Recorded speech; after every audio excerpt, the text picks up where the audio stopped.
New woke game released. What is this? Split Fiction has surpassed 190K concurrent players on Steam. Big launch for Hazelight Studio. Yeah, non-binary. I do want to play. Guys, I know this is the creators of It Takes Two. Split Fiction, I'm excited to play. Yes. The problem is I don't know who I could play it with because I have like weird hours in general. I know. I really like Hazelight Studio co-op games. They're amazing. They're always so much fun. All right, we'll figure it out.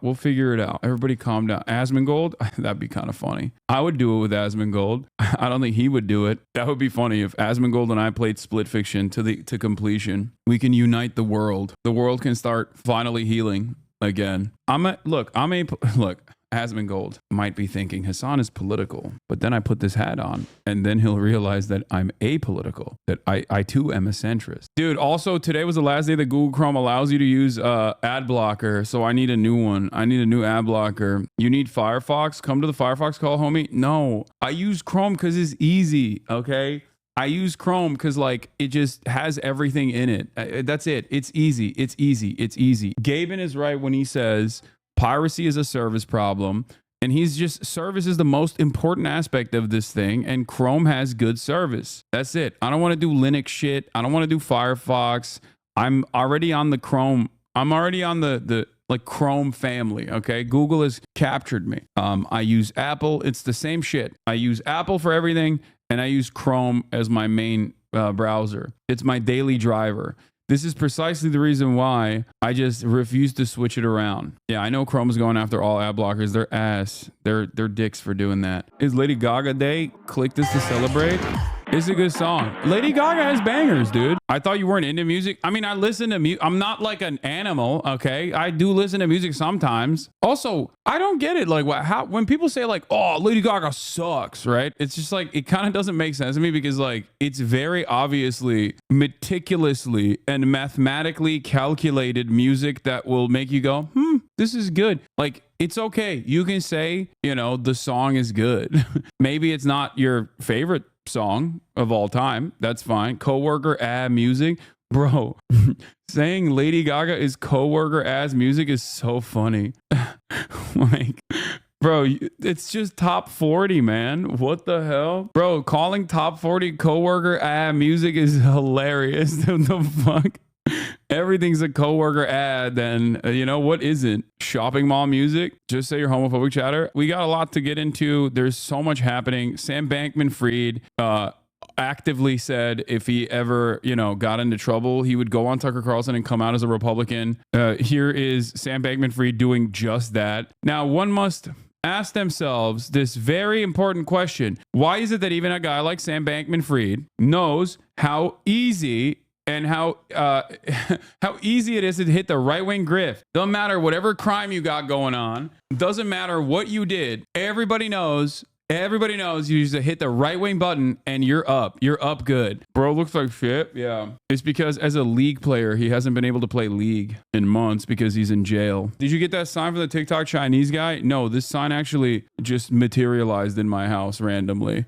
I'm not even joking. It's from Streamlabs, though. You can tell they have that little Streamlabs logo underneath it. So they just sent me a sign out of nowhere randomly, and I put it up. It's got the Ukraine colors on it. It's got the Fenerbahce colors on it, technically. Woke is back. This is a woke community, and what is more woke than Ukraine? Ukraine is the most woke nation. Sweden sign? Yeah, Sweden, not woke. There's a new TikTok. Everyday people is up and they recognize it, but they don't know who is responsible for it. Man, it's interesting. I never really heard it put like that. Like, what do I want my life to be like day to day? Do I want it to be this constant or do I want to not think about those things and think that some of that's the government's responsibility? I do my best to elect and vote in a way that I think is meaningful and vote for the best person. And then I try to enjoy my life and take care of my family and my neighbor. I don't know. That's kind of how I think maybe I start to break it down in my head, Yeah. So what you were describing right there is basically the heart of, I wouldn't say the problem necessarily, but that is why a lot of people just like tune out because they feel just powerless at the end of the day. You got your protests, you vote, and then these guys do whatever they want to do. What am I supposed to do is like the attitude. Dude, this is why This is why it's so difficult for leftists to like actually get any sort of prominent placement and to like talk to people where they're at, meet them where they're at. Like Theo Von describes an incredibly commonplace perspective that many Americans hold. He didn't say anything bad or anything like that, and you go, he is such a freaking piece of shit. Oh my God. And it's like, dude, calm down. You gotta dial it back. You gotta be cool, baby. Anyway, what was I gonna say? Oh yeah, personal news wise.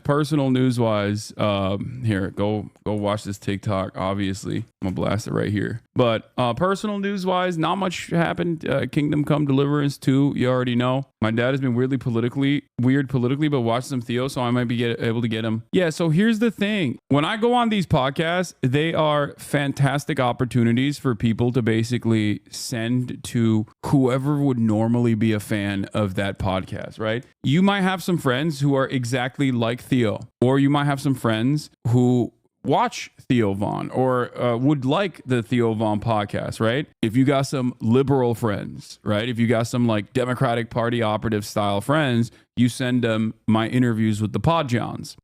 You got some friends who are really into like finance or whatever, you send the Iced Coffee Hour podcast that I did. You got some friends who are into lifting, who are into bro culture, lifting, stuff like that. You send them the Bradley Martin podcast, because I am a collection of all of those things genuinely, right? I have all of these different interests that I maintain, but it's a great way to introduce me to whichever friend you have that has these has these opinions, like has those interests. I got friends who are into throwing friends under the bus and bowing down to any hate. What? No. Okay, guys, stop talking about trash taste. I don't want to. I see a lot of people constantly like saying, making snide remarks about like Connor Dog voice acting and stuff like that. Don't do that, please. And I think Trump tapped into that so perfectly, and that's why he won. That's why he defeated the Democrats so handily, because he was like, yes, you're angry. I'm angry too. Why are you angry? Because woke libtards, because DEI, because trans people, because undocumented immigrants. Undocumented immigrants aren't your fucking landlord. They're not the one who's raising the price of rent. They don't own the mega corporations. They're not sitting at the board of BlackRock. You know what I mean? It's not a Guatemalan migrant that's sitting at the board of BlackRock,